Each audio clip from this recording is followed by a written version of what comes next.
حتى أهل البدع والأهواء، أهل البدع العقائدية وأهل البدع السياسية. أنا أقول بيننا وبينكم السلف، بيننا وبينكم الكتب، كان فيقول البدع بيننا وبينكم. بسم الله الرحمن الرحيم. الحمد لله حمدا كثيرا طيبا مباركا فيه كما يحب ربنا ويرضاه. أشهد أن لا إله إلا الله وحده لا شريك له، وأشهد أن محمدا عبده ورسوله صلى الله عليه وعلى آله وأصحابه ومن تبعهم بإحسان إلى يوم الدين. أما بعد. Ikhwanil kiram rahimani wa rahimakumullah, kita masih pada pembahasan mubtilatus shaum, hal-hal yang membatalkan puasa. Di mana hal pokok yang kita bahas dalam masalah ini adalah hal-hal yang membatalkan keabsahannya. Dan sebagai tanbih sebelum kita lanjutkan, di sana ada hal penting yang juga butuh diperhatikan terkait hal-hal yang membatalkan pahalanya. Di mana kondisi seorang hamba puasanya sah, akan tetapi tidak memiliki pahala, tidak menghasilkan pahala pada puasanya, cuma hanya sekedar menggugurkan kewajiban. Yaitu kondisi seorang yang berpuasa hanya menahan lapar, menahan haus, dan menahan syahwatnya, tapi tidak menahan diri dari dosa-dosa dan kemaksiatan. Mulut masih berkata kotor, berdusta, ghibah. Demikian pula mata masih melakukan kemaksiatan dengan melihat hal-hal yang diharamkan. Juga telinga masih mendengar hal-hal yang diharamkan, baik itu nyanyi-nyanyian, musik-musik, atau perkataan-perkataan dusta dan kotor. Mereka lah yang Rasulullah SAW katakan, rubba sha'imin laisa hadduhu min siyamihi illa ju'al wal 'atas. Betapa banyak orang yang berpuasa yang tidak mendapati bagian pada puasanya kecuali lapar dan dahaga. Memang sah tapi tidak berpahala. Itu penting untuk diingat, karena terkadang seorang melalaikan. Yang penting puasanya sah dari sisi pengguguran kewajiban, tapi tidak memperhatikan nilai dari puasa tersebut berpahala atau tidak. Nah, di antara yang disebutkan oleh Imam As-Sa'di rahimahullahu ta'ala pada mubtilatus shaum setelah al-aklu wa syurb, setelah makan dan minum, adalah al-qai' amdan, yaitu seorang menyengaja untuk muntah. Dan ini memang merupakan pendapat jumhurul ulama, bahwa seorang menyengaja untuk muntah, yang diistilahkan dengan istiqa', yaitu menyengaja untuk bisa muntah. Caranya misalnya dengan memasukkan jari sampai ke pangkal kerongkongan sehingga menjadi muntah. Dalil utama jumhurul ulama adalah hadis Abi Hurairah radhiyallahu anhu dalam As-Sunan, man dzara'ahu al-qai' fala qada'a 'alaihi wa man istaqa'a fa 'alaihi al-qada'. Siapa saja yang muntah mendorongnya tidak bisa dia tahan sehingga akhirnya muntah, maka tidak ada qada atasnya, dalam artian puasanya tetap sah. Tapi siapa saja yang menyengaja muntah, maka wajib atasnya qada. Hadis ini ikhwan memang secara zahir sanadnya sahih, akan tetapi ada beberapa a'immah telah menetapkan adanya illah. Di antaranya Imam Ahmad, kemudian Imam Al-Bukhari. Ini dua imam jabal dalam pembahasan hadis. Kemudian Ad-Darimi, ditambah lagi Abu Ali At-Tusi serta yang lainnya. Nah, menjadikan hadis ini ikhwan, masuk kategori hadis mu'allah, hadis yang cacat, ada padanya penyakit yang hati tidak tenang untuk dijadikan sebagai landasan. Dalam hadis Abi Hurairah ini.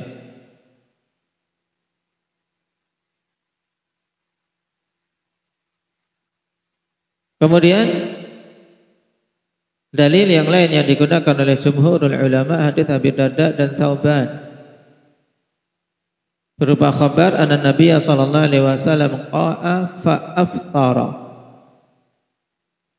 bahwasanya Nabi sallallahu alaihi wasallam muntah kemudian berbuka. Tapi dalam lafaz ini yang dikeluarkan oleh Abu Dawud dan dimasukkan oleh Syekh Muqbil rahimahullah ta'ala dalam As-Sahihul Musnad, lafaznya qa'a fa aftara, Nabi muntah. Di situ tidak ada penegasan kalau Nabi menyengaja muntah. Nah, tapi terjadi yaitu Nabi muntah, maka kemudian berbuka. Memang di sana datang sebagian lafaz dengan lafaz istaqa'a fa aftara. Nabi menyengaja muntah kemudian berbuka, tapi riwayat ini syadzah, dikeluarkan oleh Nasa'i dan Ahmad dari jalan Ma'mar an Yahya bin Abi Katsir an Ya'ish an Khalid bin Mi'dan an Abi Darda.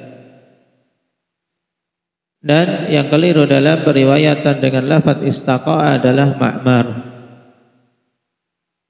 Taib, karena telah menyelisih sederetan para perawi yang lain seperti Hisham Ad-Dustuwai dan Husain Al-Muallim serta Harb ibn Shaddad, yang mereka semua meriwayatkan dari Yahya bin Abi Katsir dengan lafaz qa'ah.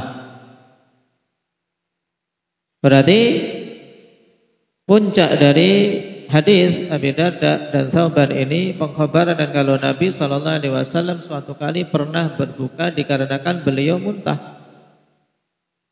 Dan dijawab, bahwasanya kondisi tersebut tidak melazimkan kalau muntah sengaja itu membatalkan puasa. Kenapa? Karena orang muntah itu setelahnya mungkin menjadi lemah atau muntah karena sakit. Akhirnya Nabi SAW kemudian berbuka. Sehingga hadis yang kedua ini pun tidak kuat untuk dijadikan jumhur sebagai dalil penetapan bahwa muntah dengan sengaja itu membatalkan puasa. Dalil yang ketiga juga berupa khabar dari Fadalah bin Ubaid yang dikeluarkan oleh Imam Ahmad.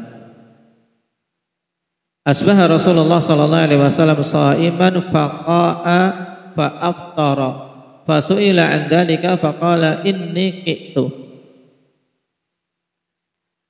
Suatu pagi Nabi sallallahu alaihi wasallam dalam keadaan berpuasa kemudian muntah. Maka kemudian Nabi sallallahu alaihi wasallam berbuka.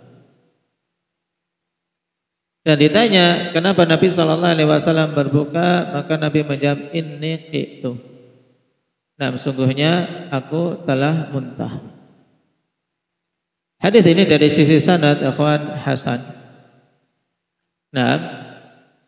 Dan dijawab sebagaimana jawaban pada hadis Tsauban. Di situ tidak ada pembedaan antara menyengaja muntah dan muntah tanpa disengaja. Kenapa? Karena kabarnya Nabi, intinya Nabi apa? Muntah. Sehingga jumhur butuh untuk mencari dalil membedakan kalau muntah sengaja membatalkan, tapi kalau tidak sengaja tidak membatalkan. Nah, dan para ulama di antaranya Imam Tirmidzi mengatakan maknanya qa'a fadha'ufa fa'aftara. Nabi sallallahu alaihi wasallam muntah kemudian lemah akhirnya berbuka. Baik. Dan yang rajih dalam masalah ini akhwan, muntah baik dengan sengaja atau tidak dengan sengaja, nam tidak membatalkan puasa dengan sendirinya. Baik, tidak membatalkan puasa dengan sendirinya.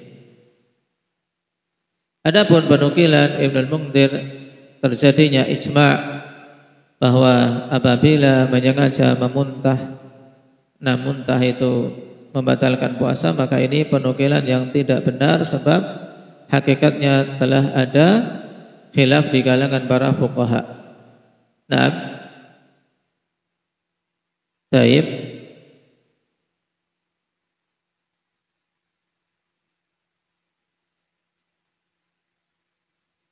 Telah datang dari riwayat Abdullah bin Abbas, demikian pula Abdullah bin Mas'ud.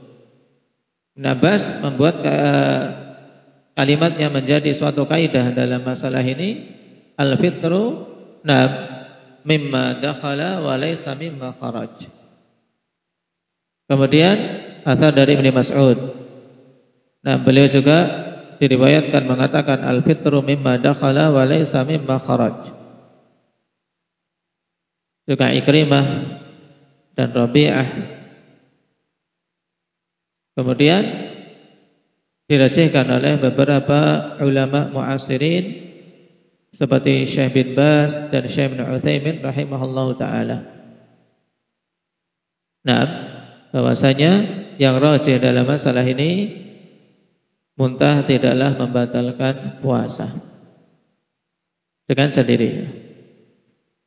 Adapun seseorang muntah kemudian merasa lemah, nah, maka jatuhnya pada hukum orang yang sakit. Dia membatalkan puasanya dan karena udzur sakit. Baik.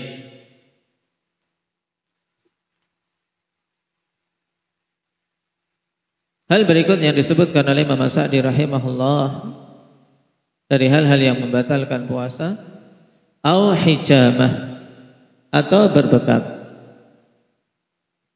Tentang masalah berbekam juga terjadi khilaf yang kuat di kalangan para fuqaha, apakah membatalkan puasa atau tidak.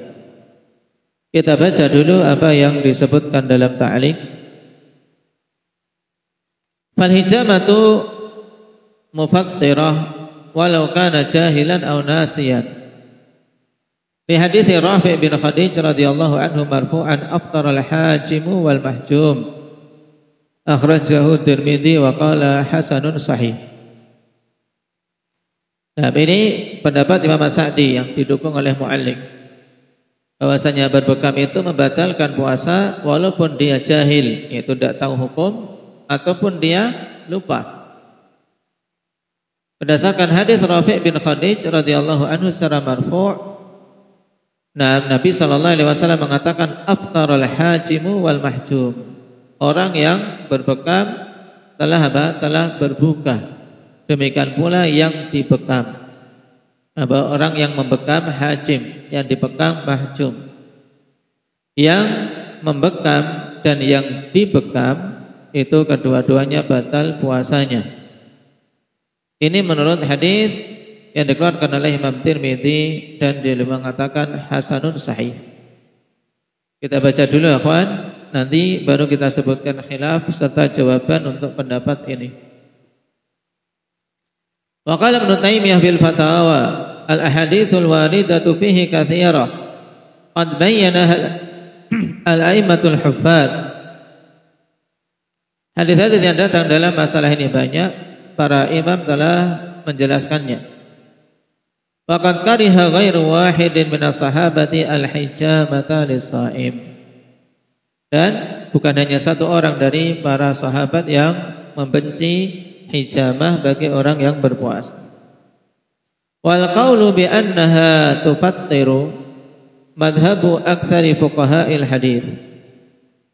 Dan pendapat bahwasanya itu membatalkan puasa merupakan madhab mayoritas para fuqaha ahli hadits, ka Ahmad wa Ishaq wa Ibnu Khuzaimah wa Ibnu al-Munzir wa ghairihim. Ini sededatan para imam yang berpendapat bahwasanya bekam membatalkan puasa. Walladzina lam yarau iftar al-mahjumi ihtajju bima thabata fi sahih anna Nabiy sallallahu alaihi wasallam ihtajama wa huwa shaimun muhrim. Adapun para ulama yang berpandangan bahwasanya orang yang dibekam itu tidak batal puasanya, yang dibekam tidak batal. Mereka berhujjah dengan hadis yang sabit dalam as-sahih bahwasanya Nabi sallallahu alaihi wasallam berbekam dalam keadaan beliau berpuasa dan dalam keadaan ihram. Menunjukkan Nabi berbekam tapi masih dalam kondisi puasa. Tidak batal puasanya. Qala Ahmad laisa fihi shaimun innama huwa muhrim. Tapi Imam Ahmad menjawab, hadis yang benar tidak ada penyebutan shaim. Nabi tidak disebutkan di situ puasa, tapi yang betul dalam kondisi ihram. Wa hadza alladhi dzakarahu Ahmad huwa alladhi ittafaqa alaihi syaikhan. Dan yang disebutkan oleh Imam Ahmad inilah yang riwayat muttafaqun alaihi. Walihada a'rada muslimun anhu wa lam yuthbit illa hijamatal muhrim. Oleh karena itulah Imam Muslim dalam sahihnya berpaling dari riwayat tersebut dan tidak menetapkan kecuali hadis bahwasanya Nabi berbekam dalam kondisi ihram. Nah, kemudian beliau mengatakan ammal hajim, adapun orang yang membekam. Nah, zaman dulu membekam kan dengan disedot, menggunakan tanduk atau apa, dengan apa, mulutnya disedot. Fa innahu yajtadibul hawa'a alladhi fil qarurah wa bimtisasihi al hawa. Nah, yajtadibu ma fiha minad dam. Tariqah ini metode bekam zaman dulu apa? Orang yang membekam dia akan apa? Menyedot udara yang ada di apa? Yang ada di botol atau di tanduk yang digunakan menyedot darah. Nah, kemudian apa?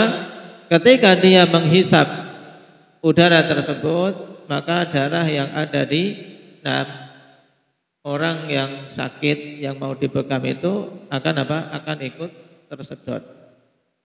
Nah, tentunya ini kan sedotannya kuat orang yang membekam ini. Nah, harus kuat ya. Jadi pada masa dulu ya jarang. Nah, farubbama sa'ida ma'al hawa'i syai'un minad-dam. Maka kadang-kadang naik bersama dengan udara yang dia sedot itu sesuatu bagian dari darah. Darahnya ikut kehisap. Wa dakhala halqahu wa huwa la yash'ur. Nah, sehingga masuk ke dalam halq ya, ke dalam kerongkongan dalam keadaan tidak menyadari. Maka batal.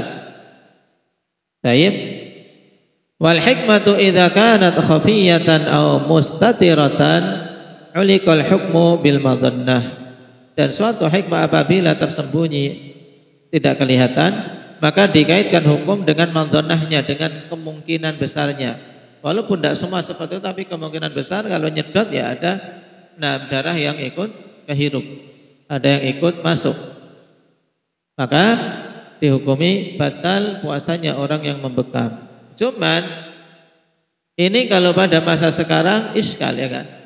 Apa hubungannya orang membekam pakai alat zaman sekarang puasanya batal? Ya kan? Dia tidak nyedot, dia tidak apa-apa. Nah, pakai alat. Nah, sehingga butuh kita mentauji hadis aftar al-hajib wal mahjub. Kalau zaman dulu mungkin orang yang membekam ada darah yang ikut masuk, ya sesuatu masuk akal sehingga batal puasanya.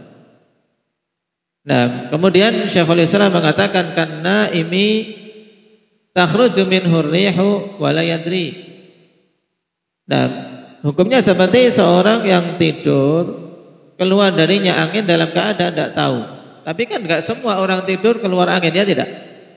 Semua orang tidur apa mesti kentut, Hanif? Enggak semua kan? Cuman madzannahnya, dugaannya orang tidur ketika tidur, nah keluar anginnya tidak terasa, ya tidak pengaruh. Maka dihukumi berarti tidur itu membatalkan apa? Membatalkan batal puasa.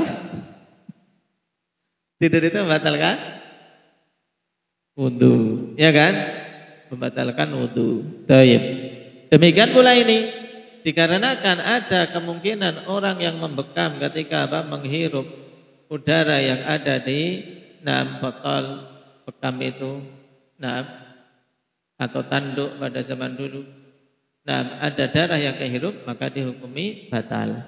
Ini kalau metode bekam klasik zaman dulu. Adapun tadi yang tidur, fayuk maru bil wudu, diperintahkan untuk berwudu. Wa kadzalikal hajim, demikian pula orang yang membekam dikarenakan ada kemungkinan ketika dia menyedot darah dengan menghirup udara yang ada di qarurah, yang ada di tabung atau di gelas bekam, atau yang ada di tanduk, ada darah yang kehirup maka dihukumi batal. Baik, ini pendapat yang pertama, ikhwan, yang menyatakan bahwasanya orang yang membekam dan yang dibekam keduanya batal puasanya.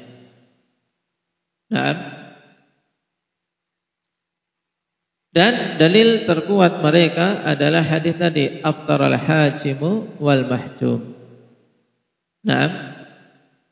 Orang yang membekam dan yang dibekam telah batal puasanya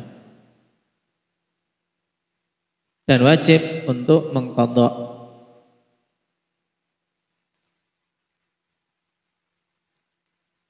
Hal ini merupakan riwayat dari Atha, Al-Auza'i, Imam Ahmad, Taib, kemudian dari kalangan Syafi'ah seperti Ibnu Huzaimah dan Ibnu Al-Mundhir, dan dirasihkan oleh Syekhul Islam Ibnu Taimiyah, kemudian Ibnu Al-Qayyim. Dari kalangan mu'asirin yang merajihkan ini seperti Syekh Ibnu Utsaimin dan Syekh Ibnu Baz. Dalil mereka yang paling pokok hadis aftarul hajimu wal mahjum. Baik. Adapun pendapat yang kedua, ikhwan, menyatakan bahwasanya berbekam maupun yang membekam tidaklah batal puasanya. Jadi hijamah secara sendirinya tidak membatalkan puasa, dan ini merupakan pendapat jumhurul ulama. Seperti Imam Malik, Imam Syafi'i, Abu Hanifah, dan dari beberapa sahabat dinukilkan seperti Ibnu Mas'ud, Ibnu Umar, Ibnu Abbas, Anas bin Malik, Abu Sa'id dan Ummu Salamah. Ini sederetan para sahabat. Kemudian dari kalangan tabi'in seperti Sayyid Tabi'in Sa'id ibn al-Musayyib dan Urwah, serta Sya'bi dan An-Nakhai. Dalil pendapat kedua ini, ikhwan, yang menyatakan tidak batalnya dengan sebab hijamah, hadis Ibnu Abbas radhiyallahu anhuma dalam Sahih Bukhari, anna Nabiy sallallahu alaihi wasallam ihtajama wa huwa muhrim wa ihtajama wa huwa shaim. Bahwasanya Nabi sallallahu alaihi wasallam berbekam dalam kondisi berihram dan berbekam dalam kondisi puasa. Yang tadi sebagian menyatakan itu sebenarnya adalah satu kejadian, tapi dijawab bahwasanya disebutkannya oleh Ibnu Abbas demikian menunjukkan itu sebenarnya dua hadis dan dua kondisi.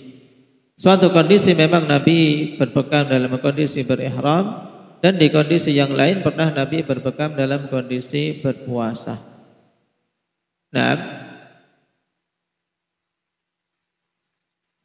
Kemudian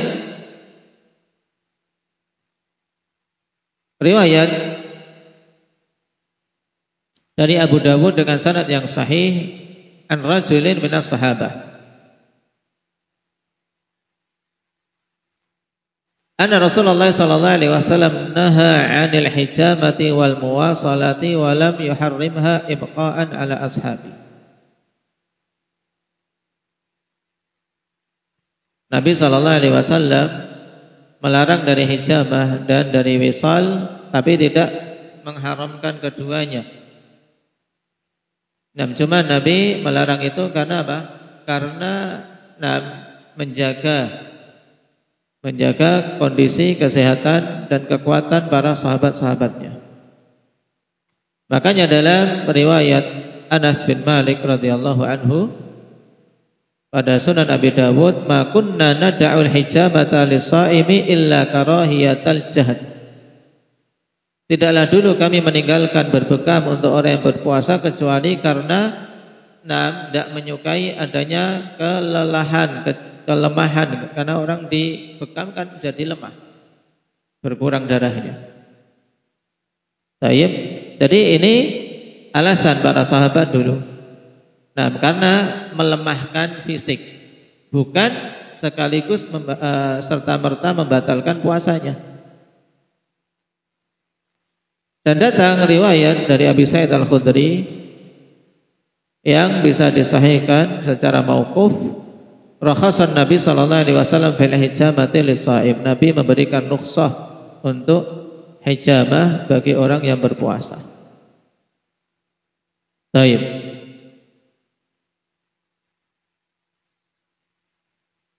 Ini dalil jumhurul ulama. Dan kalau kita memperhatikan dua pendapat ini, akhwan, memang masing-masing ada sisi kekuatan. Tapi pendapat jumhur wallahu taala alam lebih kuat.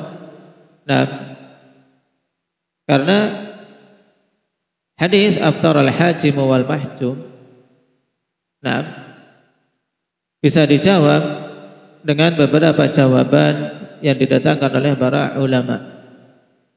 Dan juga apalagi pada masa sekarang, orang yang membekam sama sekali tidak ada ilaqah dengan masalah puasa karena dia menggunakan alat. Kemudian yang dibekam pun karena mengeluarkan darah. Tidak ada sesuatu yang masuk.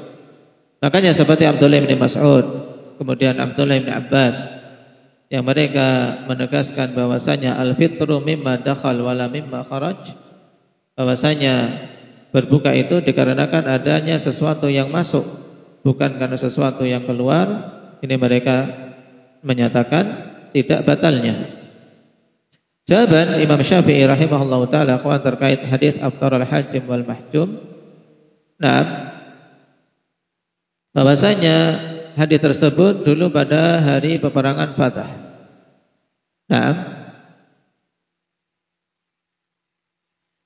baik. Dan telah dimansuh hukumnya. Di antara yang menunjukkan bahwasanya hadis aftar al-hajim wal mahjum telah mansuh, bahwasanya Ibnu Abbas tidak ikut bersama Nabi sallallahu alaihi wasallam dalam ihram kecuali dalam haji wada. Dan beliau mengisahkan Nabi berhijamah dalam keadaan apa? Ihram, ya kan? Ihtajama Nabi sallallahu alaihi wasallam wa huwa muhrim. Ini dikisahkan oleh Ibnu Abbas, dan Ibnu Abbas cuma ikut pada haji wada. Sedangkan hadis aftar al-hajim wal mahjum, pada kisah peperangan Fatah. Maka hadis tersebut dimansuhkan dengan riwayat Ibnu Abbas radhiyallahu anhuma, yang dikuatkan oleh hadis Abi Sa'id dan Anas yang menunjukkan bahwasanya ada rukhsah dari Nabi sallallahu alaihi wasallam untuk hijamah bagi orang yang puasa, dan tidaklah dibenci hijamah bagi yang puasa kecuali karena menyebabkan lemah, bukan karena membatalkan puasanya. Jawaban ini yang menjadi acuan Imam Ibnu Hazm yang kemudian dikuatkan oleh Syekh Albani rahimahullahu taala. Tayyib. Bahwasanya aftar al-hajim wal mahjum mansukh. Tayyib. Kemudian ada jawaban yang lain yang disebutkan oleh para ulama akhwat, tapi jawaban tadi wallahu taala alam paling mudah dan paling kuatnya. Sehingga kesimpulannya dalam masalah ini hijamah tidak membatalkan puasa kecuali kalau kemudian dia melemah, tubuhnya akhirnya butuh makan dan minum, maka ini perkaranya lain. Dia batalnya karena makan dan minumnya, bukan karena hijabahnya. Baik. Barakallahu fiikum. Naktafi bihadza walhamdulillahi rabbil alamin.